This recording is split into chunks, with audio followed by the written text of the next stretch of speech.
Welcome to this week's Behind the Poem from a service plaza on the side of the New York Thruway. Happy Valentine's Day. I have a poem for the occasion.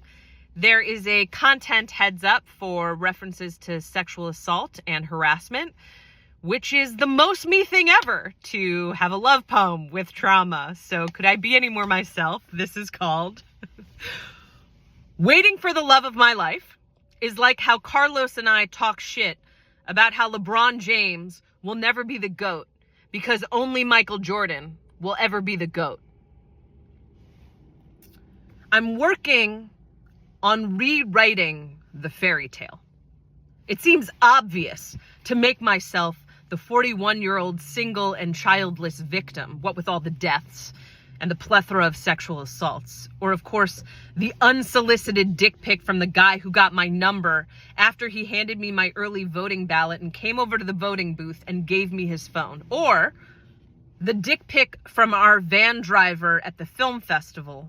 Or the stranger who screamed at me on the sidewalk downtown that I should be raped because I'm a woman. And it was like, buddy, too fucking late. I already have. But didn't it make for a really good article in Marie Claire? And haven't they all made for exceptional poems? And that's what I try to keep telling myself. Like, if only I could speed up time, even though I don't really want to speed up time, because my sweetest memories already exist, even if I haven't tasted them yet.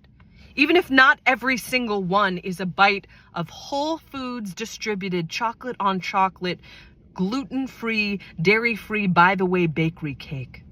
Because right there, in the back of the horizon, I can feel my heart beating into itself.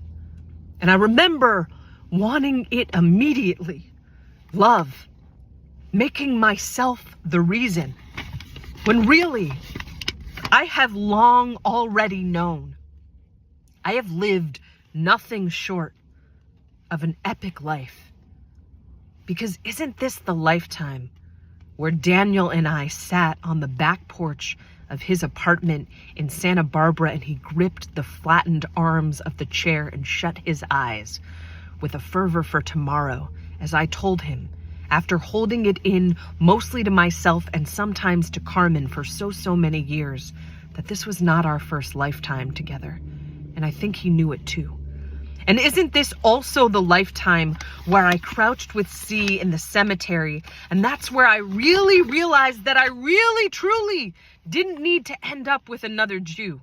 And isn't this also the lifetime where my mother held me to her chest in the afternoon light? Because that's part of why I came here in this lifetime, to be swaddled specifically by her. And that's what happened on the couch in Amber's office in Chicago during the past life regression hypnotherapy session. I said, part of why I came here was for her. And also, part of why I came here is for you, whoever you are. And I don't want the waiting to hurt anymore. I don't want the flesh of my scars to do anything but bolster what I already know. That you are real. That we have danced this dance before. And I start every party.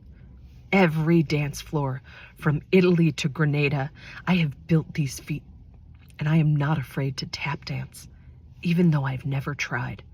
At least in this lifetime. As if an orange can't taste like a blanket is warm. I'm not waiting for anyone else other than you. I know a 6'6" goat when I see one. And LeBron is only 6'9".